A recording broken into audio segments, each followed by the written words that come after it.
Amados irmãos, que a graça e a paz da parte de Deus, nosso Pai, da parte do Senhor Jesus Cristo, seja com todos vós. Mais uma vez nos reunimos para estudar um pouquinho da palavra de Deus. O nosso assunto ainda é, e vai ser por bastante tempo, o grande mistério que é o arrebatamento, não é verdade? Então nós vamos aos poucos, estamos falando sobre a singularidade de Israel, sobre a democracia do povo, o perigo da assimilação, e o nosso último vídeo tratava, não é, do início Israel, o início da igreja. E hoje quero continuar com o assunto, dando o título de Israel, a origem da igreja, né? E sei que muitos dos irmãos vivem se perguntando se Israel tem uma ligação direta com a igreja e com o arrebatamento, não é um assunto que todos gostam. As pessoas ficam mesmo maravilhadas com o assunto do arrebatamento, que é um grande mistério e é muito esperado pela igreja do Senhor. Nós ansiamos por este momento tão singular, um momento único em toda a eternidade, não é? A resposta para a pergunta que se Israel tem uma ligação direta com a igreja e com o arrebatamento é sim, porque Israel nos foi dado como um exemplo. Nós devemos analisar a igreja como algo distinto quanto à sua posição, mas para isso nós precisamos usar Israel como padrão, viu, amados? Por aí que eu quero seguir a minha linha de raciocínio. E para que nós possamos entender bem qual é a posição da igreja, precisamos nos lembrar de como a igreja nasceu. Atos dos Apóstolos, capítulo 2, relata que aproximadamente 120 judeus estavam todos reunidos no mesmo lugar. É logo no verso 1 do capítulo 2 de Atos diz isso, né?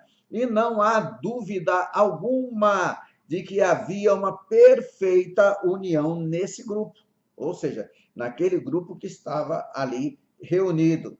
Se nós continuarmos lendo a palavra de Deus no livro de Atos, capítulo 2, nós veremos que, de repente, veio do céu um som. Veja, não veio um vento, veio um som como de um vento veemente e impetuoso, e encheu toda a casa onde estavam assentados. E apareceram distribuídas entre eles línguas como de fogo, e pousou uma sobre cada um deles. Veja bem, não foram línguas de fogo, línguas como que de fogo. É usada aí uma figura de linguagem. E esse relato que está em Atos 2, os versos 2 e 3, que eu acabei de ler, ele documenta, posso dizer assim, o nascimento da igreja de Jesus Cristo, nosso Senhor, não é? Nosso Redentor, nosso Salvador.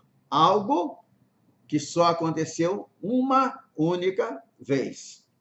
Agora, você, por certo, deve estar se perguntando: os discípulos já não eram crentes naquela ocasião? A resposta é sim. Mas eles não eram selados pelo Espírito Santo de Deus.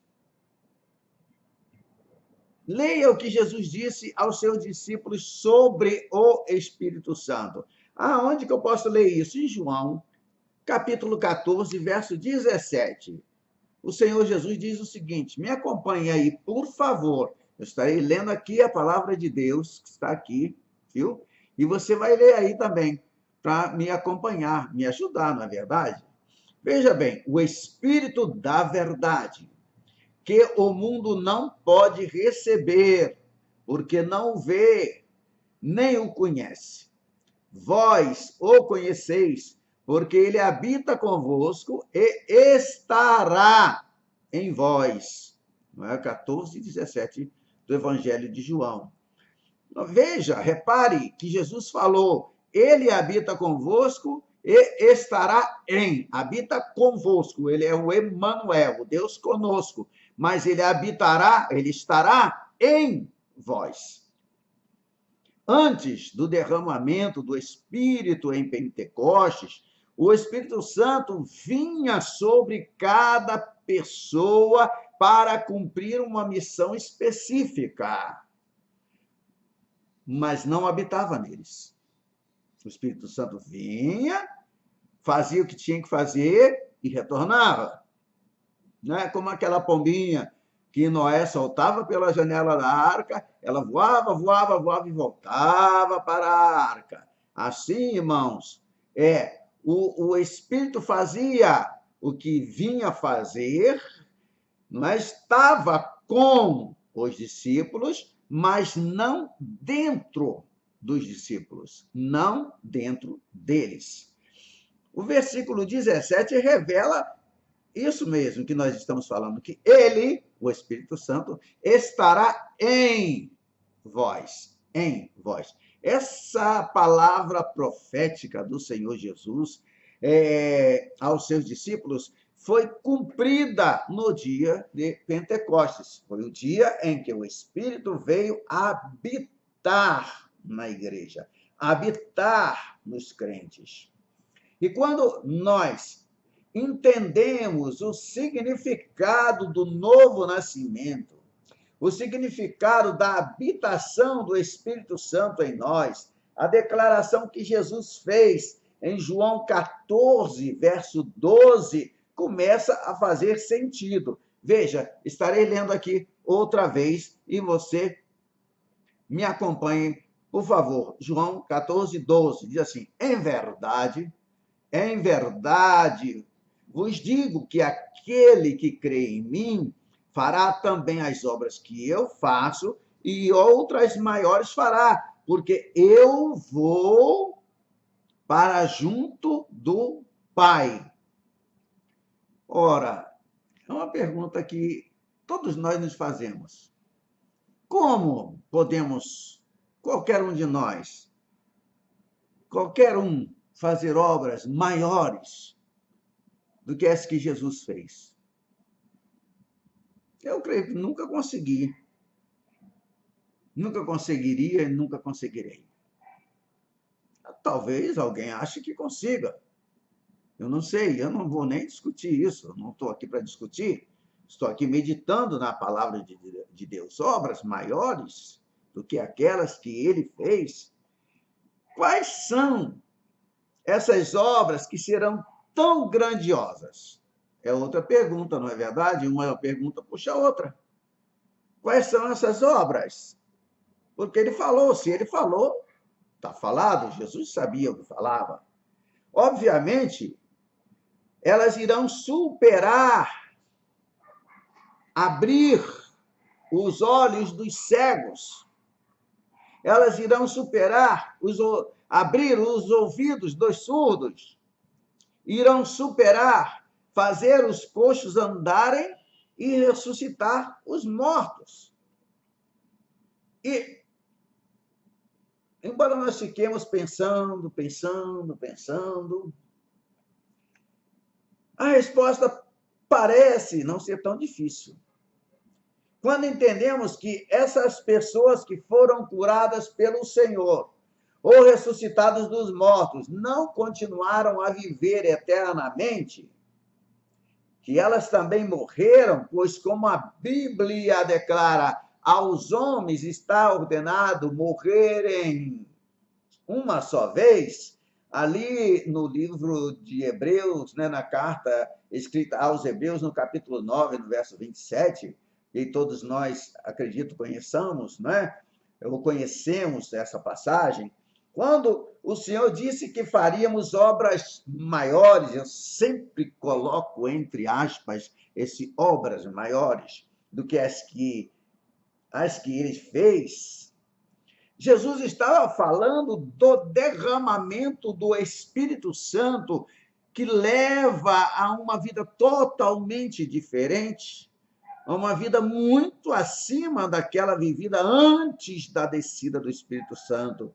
Porque quando o Espírito vem, as pessoas tornam-se eternas. Quando ele vem habitar nas pessoas, tais pessoas se tornam eternas. Não há eternidade sem habitação do Espírito dentro de nós. Crê nisso?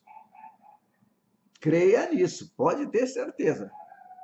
Olha, meu irmão, meu amigo, meu irmão, minha irmã, filhos de Deus, pela nossa pregação do Evangelho, as pessoas irão converter-se, porque terão nascido de novo, nascido da água e do Espírito, nascido pela pregação da palavra de Deus, e o Espírito habitará eternamente nelas. Elas se tornarão, ou seja, quando ele vier, às vezes a gente sai extrapolando assim, porque a gente fica animado, a gente fica satisfeito, a gente quer deixar sair aquilo que está dentro de nós, aquilo que a gente entende. Quando o Espírito nos dá vida, essa vida é eterna, e eterna é uma vida que não pode ser perdida.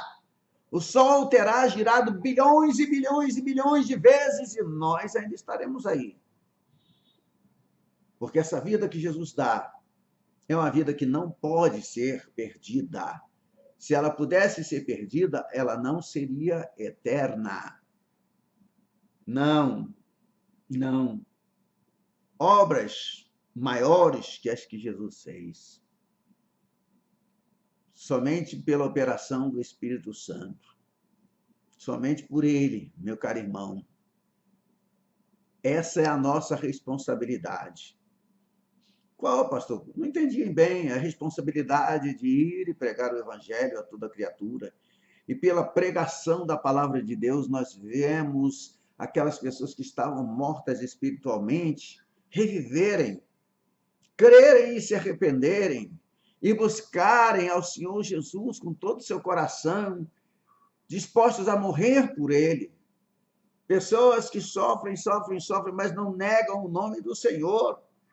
Seja orando, seja ofertando, seja indo para o campo missionário, nós precisamos estar pregando o evangelho libertador de nosso Senhor e Salvador Jesus Cristo até aos confins da terra.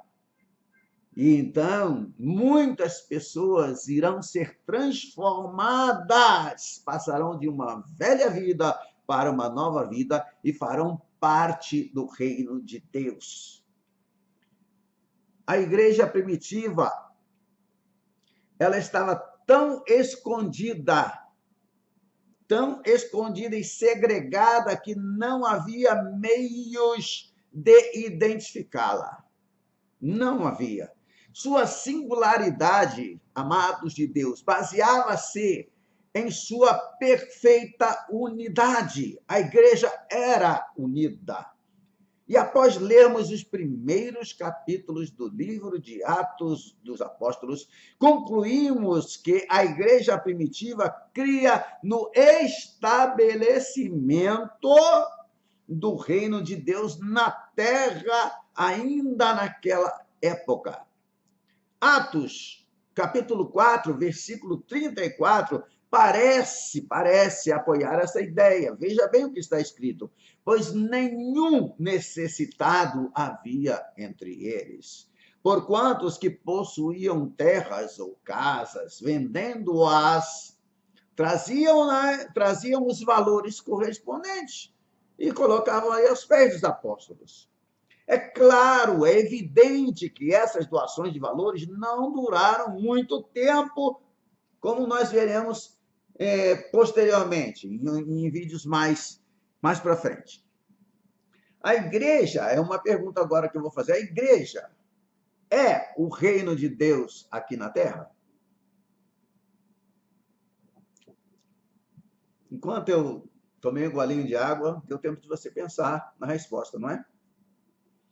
Você gostaria de se filiar a uma igreja que espera que você venda tudo o que possui, seja lá o que for que você tenha, e então doe tudo para ela? Bem poucos estariam dispostos a fazer isso. Eu também creio que naquela época Deus queria estabelecer o seu reino na terra através da igreja.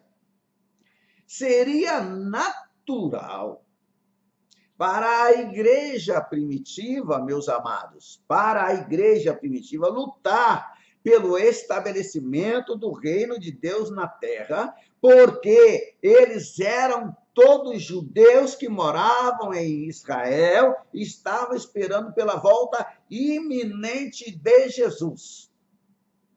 Mas eu e você e todos nós sabemos que isso não aconteceu.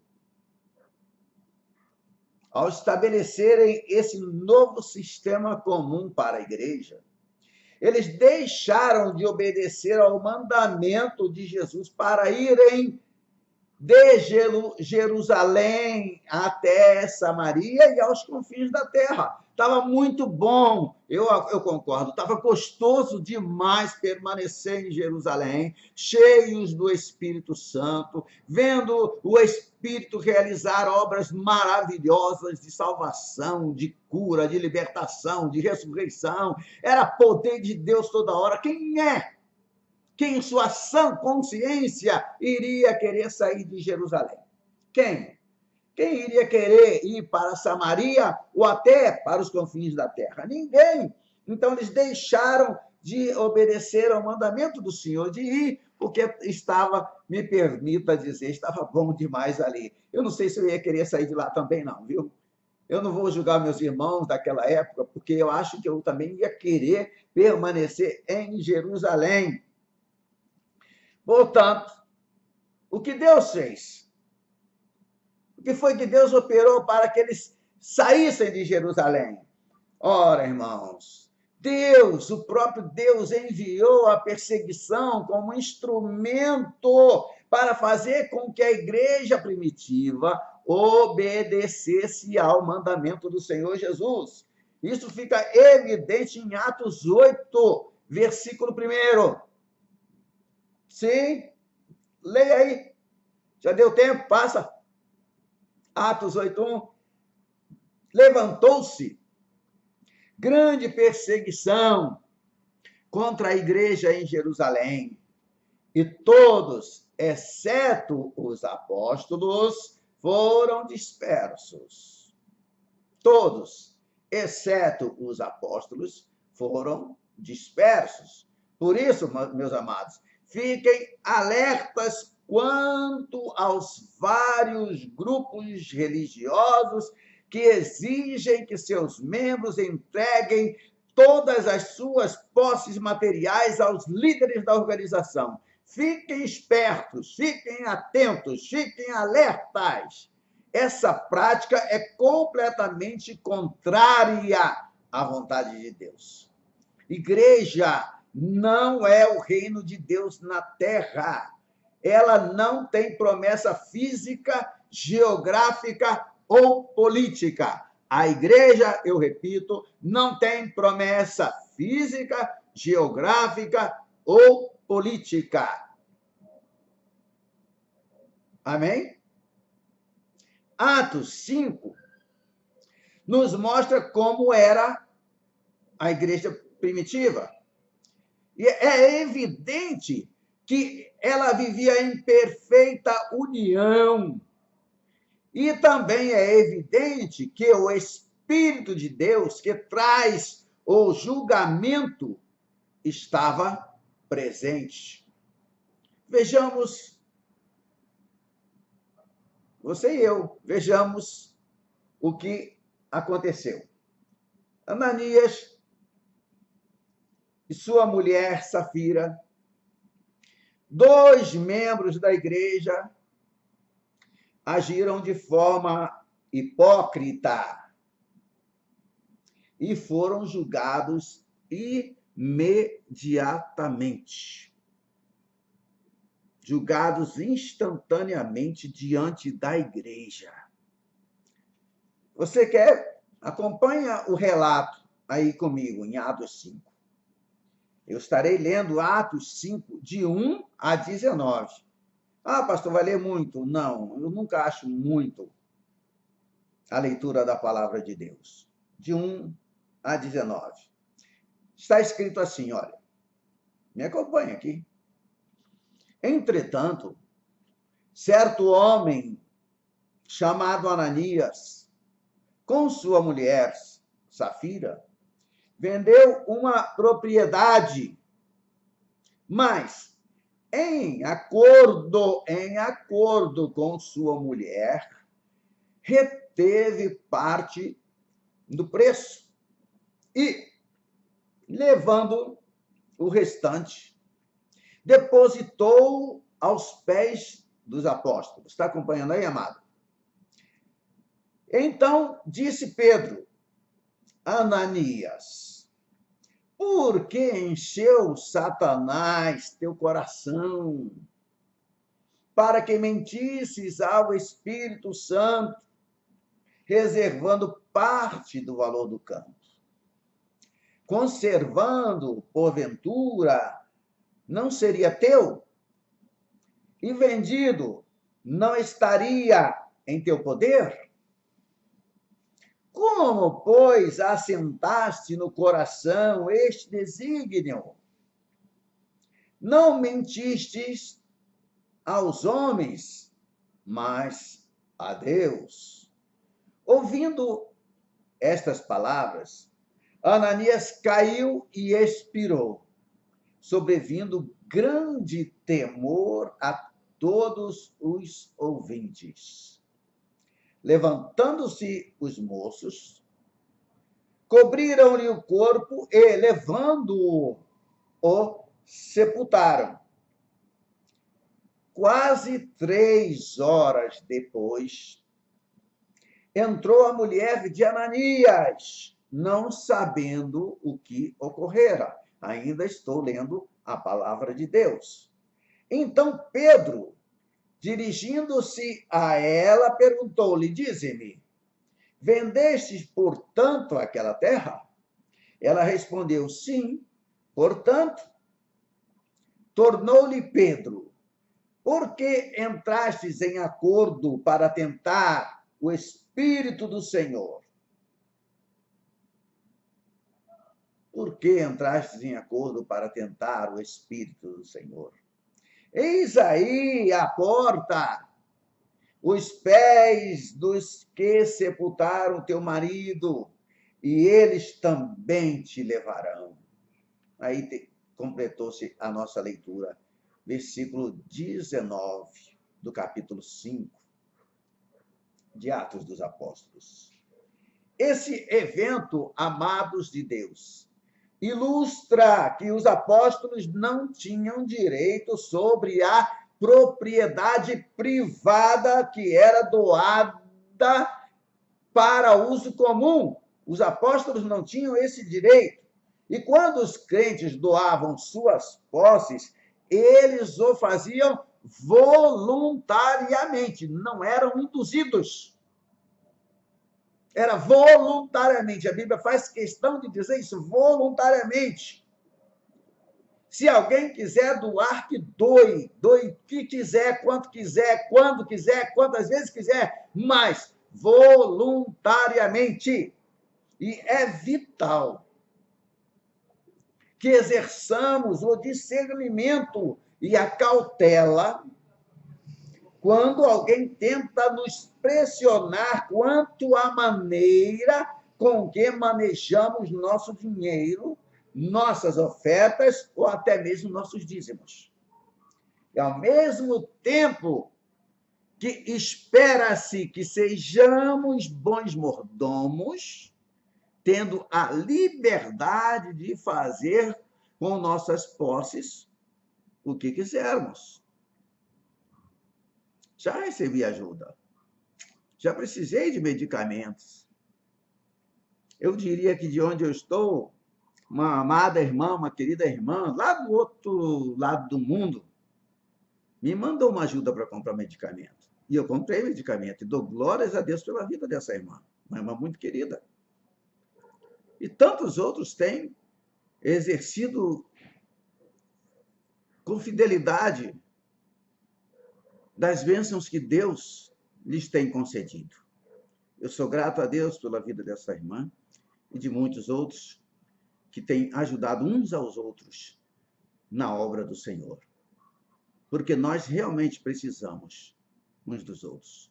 Precisamos da ajuda, ou para remédio, ou para pagar uma conta, ou para pagar uma luz, ou até mesmo para comer. Mas tudo deve ser feito voluntariamente. Tudo deve ser feito com um coração agradecido a Deus por aquilo que se tem recebido de Deus. E nós, ao pensarmos agora no julgamento que aconteceu ali com Ananias e Safira, nós vemos que o resultado de tal coisa é descrito no versículo 13 de Atos 5, que diz assim: mas dos restantes, ninguém ousava ajuntar-se a eles, porém o povo lhes tributava grande admiração. Grande admiração. Essas palavras tão importantes para nós foram bem claras. Elas são bem claras. A Igreja de Jesus Cristo, nosso Senhor, constituía-se exclusivamente de crentes nascidos de novo, nascidos do alto, nascidos da água e do Espírito, nascidos da palavra de Deus. E a igreja era constituída por esses tais, pois ninguém ousava juntar-se a eles por alguma razão qualquer. Naquela época, a igreja era 100% identificável. Era só olhar e saber quem era cristão. E como eu já disse anteriormente, não era propósito de Deus estabelecer uma identidade geográfica para a sua igreja, nem mesmo a cidade de Jerusalém. Ele havia mandado que as pessoas saíssem de Jerusalém, que fossem até Samaria e até aos confins da terra, para pregar o evangelho de Jesus Cristo, nosso Senhor, a todos os povos. Entretanto, no início, eles tornaram-se um clube, eu posso dizer assim, exclusivista. Tanto é que o povo lhes tributava grande admiração. Há uma diferença que eu diria grande entre Israel e a igreja. Israel deveria ser unido, formando um povo especial, peculiar, segregado do resto do mundo. Mas, por outro lado, on the other side, a igreja deveria se expandir por todo o mundo, anunciando com clareza e em alta voz que Jesus salva e que ele voltará. No princípio, a igreja continuou a crescer.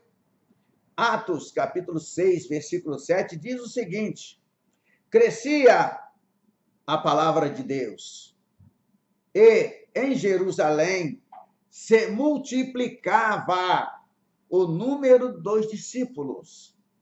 Também muitos altíssimos sacerdotes obedeciam à fé. Jerusalém era a cidade santa para a igreja, mas o resto do mundo permanecia nas trevas. Sabemos, pelo relato de Atos dos Apóstolos, amados do Senhor, que uma grande perseguição veio em seguida. A partir daquele momento, os cristãos primitivos foram perseguidos por seus inimigos em todos os lugares do mundo em que pregavam o evangelho, por onde quer que fossem. Por onde quer que fossem. Deus cumpriu seus propósitos através dos inimigos da igreja. Ouviu bem o que eu disse? Que Deus cumpriu o seu propósito através dos inimigos da igreja? Quando o apóstolo Paulo escreveu aos Romanos, ele disse o seguinte: a todos os amados de Deus que estáis em Roma, chamados para serdes santos, graça a vós outros e paz da parte de Deus nosso Pai e do Senhor Jesus Cristo. Primeiramente, Paulo ainda falando, dou graças a meu Deus mediante Jesus Cristo, no tocante a todos vós, porque em todo o mundo é proclamada a vossa fé. Isso em Romanos capítulo 1, versos 7 e verso 8. Dá uma olhadinha aí para você conferir o que eu acabei de ler. Eu não disse, eu li na palavra de Deus. A perseguição da igreja inflamou o fogo do evangelho para que ele tomasse o mundo. Por 2000 anos já, passando mais um pouquinho até, 2000 anos, a palavra de Deus tem sido proclamada e milhões têm se convertido ao evangelho. Têm se tornado membros da igreja em todo o mundo. Israel é a manifestação visível da eleição de Deus. Porém, a igreja está no mundo, mas não é deste mundo. Ouviu, igreja? A igreja está no mundo, mas não é deste mundo. Não é uma organização. A igreja é um organismo vivo. Você ouviu? A igreja é um organismo vivo. Usando termos bíblicos, a igreja é o corpo de Cristo. A igreja não é algo visível, mas, mesmo assim, está em todo lugar. Na primeira carta de Pedro, capítulo 2, versículo 9, nós podemos ler o seguinte. Eu te peço, acompanhe a minha aí agora na leitura. Primeira carta de Paulo, capítulo 2, verso 9. Olha o que Pedro diz. Primeira carta de Pedro. Olha o que ele diz no capítulo 2, no verso 9. Vós, porém, sois raça eleita, sacerdócio real, nação santa, povo de propriedade exclusiva de Deus, a fim, tem uma finalidade aí, tá vendo? A fim de proclamardes as virtudes daquele que vos chamou das trevas para a sua maravilhosa luz. A igreja não pode ser identificada geograficamente, apesar de ser uma nação santa. Ponha entre aspas, por favor. Por outro lado, Israel pode ser identificado.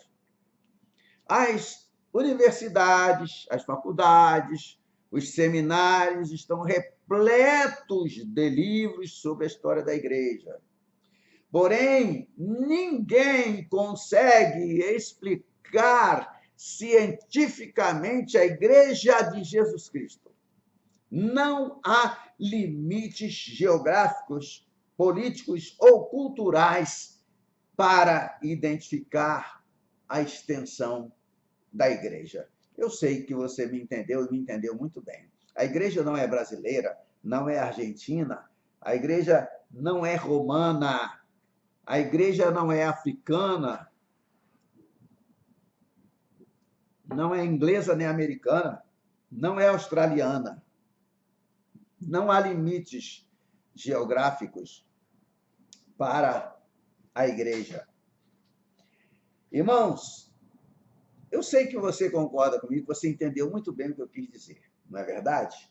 Já que a igreja não tem parâmetros humanos, veja bem, já que a igreja não tem parâmetros humanos e é constituída de indivíduos de todas as raças e nacionalidades, ela também está em perigo, pois, como Israel, igualmente está se unindo ao mundo. Infelizmente, a igreja hoje está se unindo ao mundo. E não nos surpreende que a igreja seja continuamente admoestada pelas Escrituras a não se tornar parte deste mundo. Igreja, escuta, não se torne parte deste mundo. A Bíblia diz isso, a Bíblia nos avisa, a Bíblia nos adverte, a Bíblia está nos orientando, não se tornem parte do mundo. Em Romanos, o livro abençoado, a Bíblia é toda abençoada, mas como gosto de Romanos, capítulo 12, verso 2, diz assim, é um alerta para mim, um alerta para você, um alerta para todos os cristãos. Não vos conformeis com este mundo, mas transformai-vos pela renovação da vossa mente, para que, olha a finalidade, experimenteis qual seja a boa, agradável e perfeita vontade de Deus. Tiago também apoia essa ideia quando ele diz: infiéis, não compreendeis que a amizade do mundo é inimiga de Deus? Aquele, pois, que quiser ser amigo do mundo, constitui-se inimigo de Deus. Tiago, capítulo 4, verso 4. Constitui-se inimigo de Deus. Eu não quero ser inimigo de Deus. Quero ser como Abraão, amigo de Deus, não inimigo de Deus. João nos admoesta com compaixão.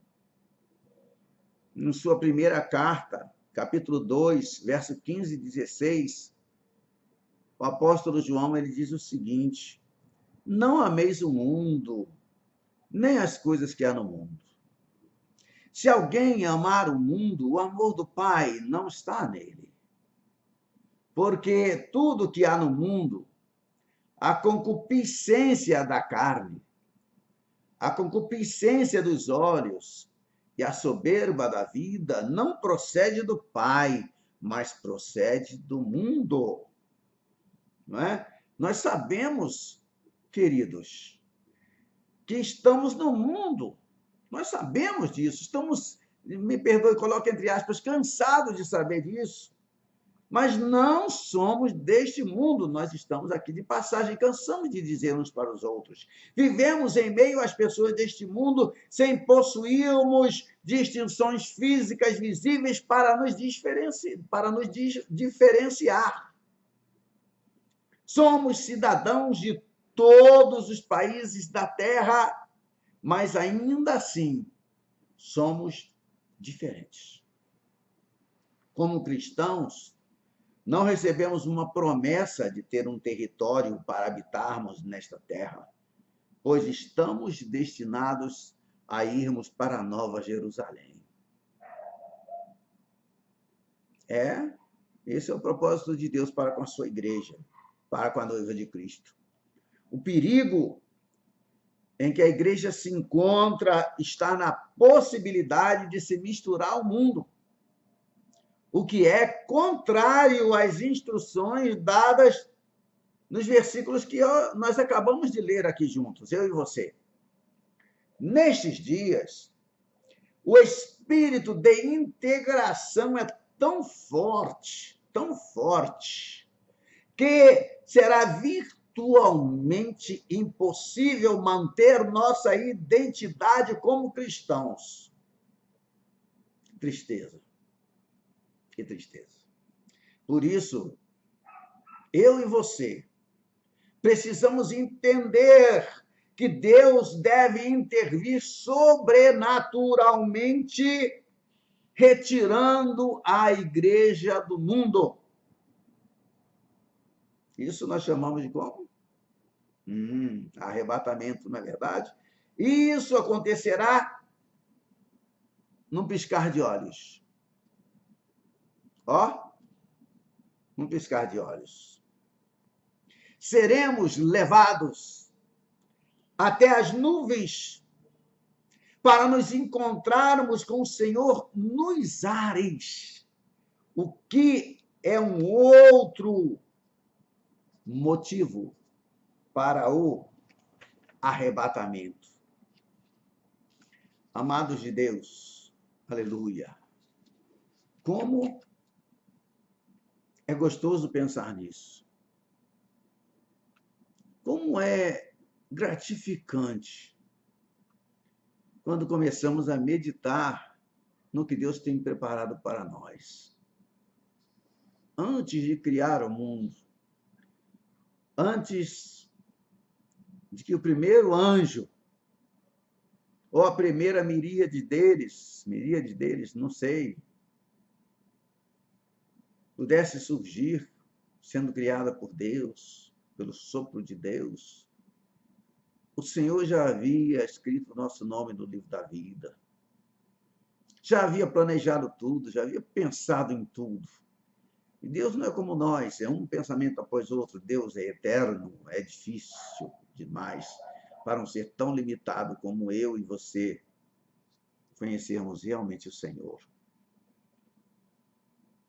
Entendermos muito sobre Ele. Nós vamos entendendo conforme Ele, por seu Santo Espírito, vai nos revelando. Eu peço a Ele que Ele sempre fale contigo através dessas pobres palavras que saem de minha boca. Meus amados, a grande ameaça para a Igreja de Jesus Cristo não será a perseguição, como muitos pensam, mas sim um convite sutil e amigável. Sim, isso mesmo, um convite sutil e amigável para tornarmos parte da grande igreja global que irá abarcar todas as religiões do mundo. Será um convite sutil, um convite amigável. Mas nós precisamos aprender com Israel que, como já vimos, deve separar-se, deve ser santo e não integrar-se a este mundo. Da mesma maneira, nós, a Igreja de Jesus Cristo, não devemos nos integrar com o mundo. O mundo todo, a economia, as finanças, a política e a religião estão, sem dúvida alguma, tornando-se uma coisa só. Uma coisa só. Não há como a igreja escapar. Apenas escaparemos quando forem ouvidas a voz do arcanjo e o som da trombeta de Deus, que nos chamarão para irmos para o nosso lar celestial. Alavassuri Hantecoma Ayusidi Antacanás. Aleluia. Irmãos, é breve, custa pouco, falta pouco, meus amados, muito pouco, para que nós possamos chegar lá. Essa hora está chegando, já está chegando, meus amados, já está se aproximando o momento, já está se aproximando a hora. Ora, as pessoas têm um medo tremendo de falar sobre a globalização, sobre a nova ordem mundial. Se você me perguntar se eu sou um globalista, ou seja, um defensor da globalização e a favor, escute bem o que eu vou dizer agora, da nova ordem mundial, a minha resposta será sincera e incondicional. Sim. Por quê? A favor? Sim. E agora, por quê? Porque todas as pessoas, particularmente no mundo desenvolvido, são, mesmo sem saber, automaticamente globalistas, no sentido literal da palavra. Você quer que eu explique melhor? Talvez você não tenha me entendido, então eu vou tentar explicar melhor. Deixe-me perguntar-lhe algumas coisas, ok? Que tipo de carro você dirige? É feito no Brasil? Nos Estados Unidos?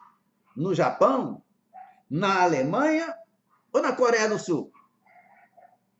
Não precisa nem me responder, pois todos os carros são fabricados por companhias automobilísticas globais. Todas elas, todos os carros.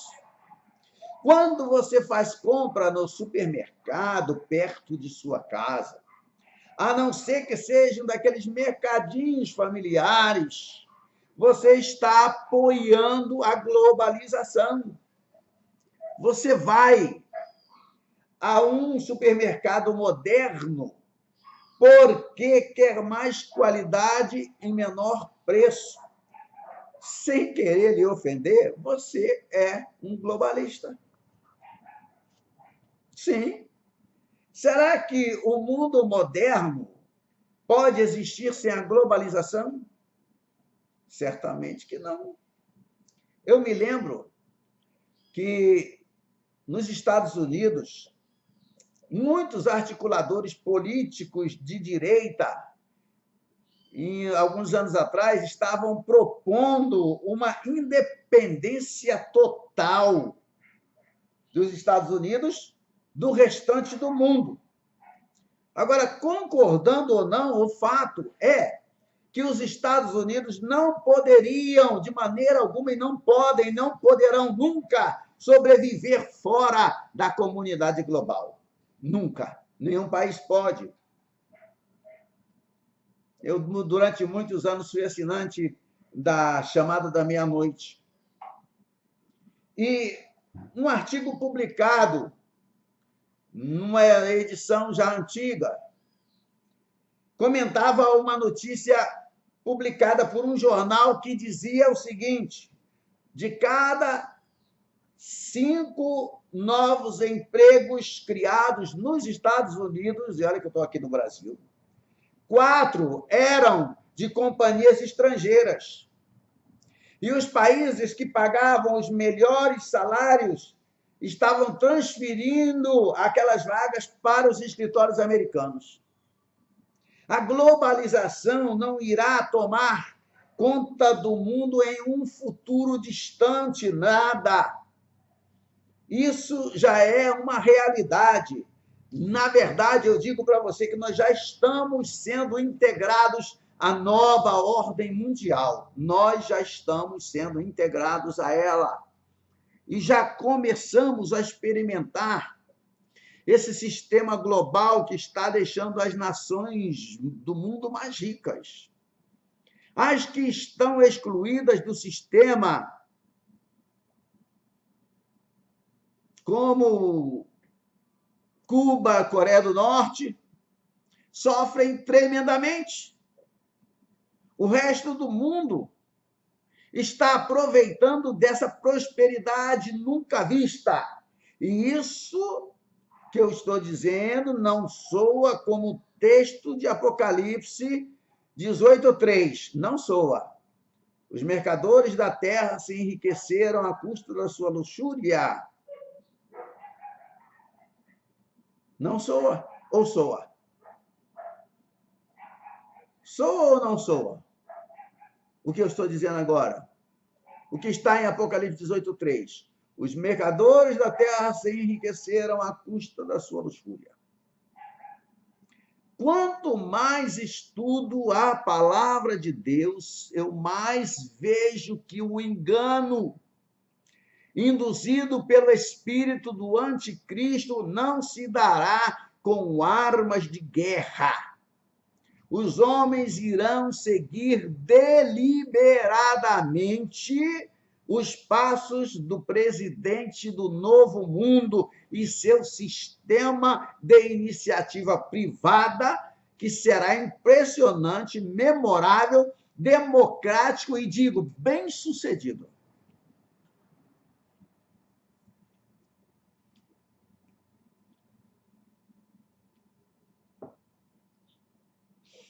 Sabemos, amados, pelas Escrituras, que o anticristo irá autodeclarar-se Deus, assentar-se-á no templo do Senhor e exigirá adoração.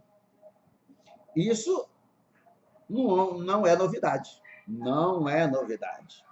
A mensagem ensinada popularmente pelos mestres de hoje em dia é que o homem é capaz de tornar-se um Deus. Não ouvimos isso apenas de outras religiões, mas podemos ver que é algo presente também naquela que se intitula Igreja de Jesus Cristo. Parece difícil de acreditar, mas muitos pregadores estão proclamando esta heresia. Sim, essa nova teologia, entre aspas, eu ponho essa teologia aí entre aspas, essa nova teologia que diz que o homem pode tornar-se um Deus, está encontrando terreno fértil em nossos dias.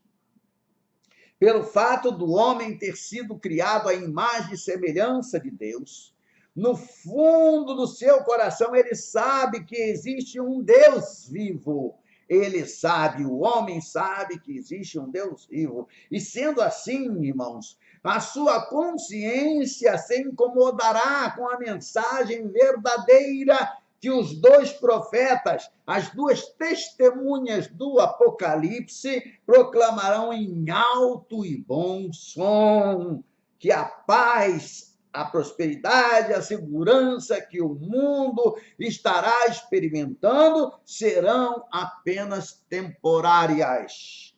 Isso será uma verdadeira tortura. Paz apenas temporária, prosperidade temporária, segurança temporária. Pense nos bilhões de pessoas que terão investido suas vidas nesse sistema que será maravilhoso, maravilhoso, entre aspas. Será bem-sucedido, próspero, e que quando descobrirem, e pense nesses bilhões de pessoas, quando descobrirem que tudo isso foi em vão, que tudo isso não adiantou de nada, creio que será o verdadeiro tormento da tribulação. E como resultado, aleluia, quando a morte das duas testemunhas for vista por todas as pessoas da terra na televisão, via satélite, o povo irá se alegrar e começará a trocar presentes como trocamos presentes de Natal. De um modo similar, a assimilação de Israel pelo mundo gentílico não cessará até que o Senhor Jesus Cristo surja no Monte das Oliveiras. A resposta para a igreja é também a de que o Senhor Jesus Cristo surgirá repentinamente. Eu disse repentinamente, não adianta marcar data não, viu? Será repentinamente nas nuvens e irá impedir a integração total da igreja com o mundo. Sim, terá um propósito. Pense bem, ouça hoje, veja as coisas, assista as pregações, veja o que está sendo ensinado, que mensagem está sendo transmitida. Falando em termos simples, meus amados, a igreja está se tornando mais mundana e o mundo mais afeito à igreja. Estão se,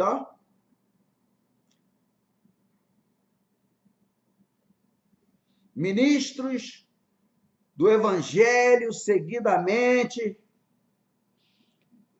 diziam ou dizem que esta ou aquela nação é uma nação cristã. Mas a documentação histórica de qualquer dessas nações não permite que façamos tal afirmação. Os países que se declaravam cristãos não se declaram mais. Obviamente, meus amados, hoje em dia a religião é mais aceita no status quo da sociedade moderna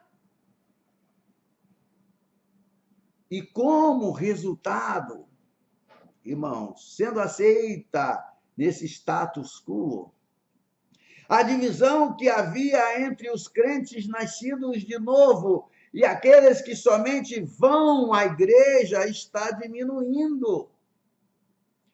E isso será certamente uma tragédia quando a grande tribulação chegar. Resumindo, para nós concluirmos o nosso vídeo de hoje, Israel e a igreja são duas coisas distintas. Enquanto o chamado de Israel é terreno, o da igreja é celestial. Israel tem a promessa de terra e terá de tomar posse do território no tempo certo. Por outro lado, a igreja não recebeu essa promessa. A igreja é um povo escolhido, mas sem uma identidade nacional e cuja tarefa é ser luz para o mundo e proclamar que somente Jesus Cristo salva e que ele voltará, Essa é a tarefa da igreja. Só Jesus Cristo salva e ele voltará. Você o está esperando? Você o estará esperando? Está esperando ele agora? Se você aprovou este vídeo, compartilhe-o com seus amigos, com seus irmãos em Cristo, com aqueles que ainda não creem. Quem sabe, neste vídeo, o Espírito Santo colocou alguma palavra que vai tocar o coração de alguém. O nosso próximo vídeo vai abordar o assunto que fala sobre o consolo do arrebatamento. O consolo do arrebatamento. E eu espero contar contigo. Se você ainda não se inscreveu no nosso canal, se inscreva. Dê aí seu like, faça o seu comentário, deixe a sua pergunta. Fique à vontade. Que o Senhor te abençoe e te guarde, em nome de Jesus. Amém?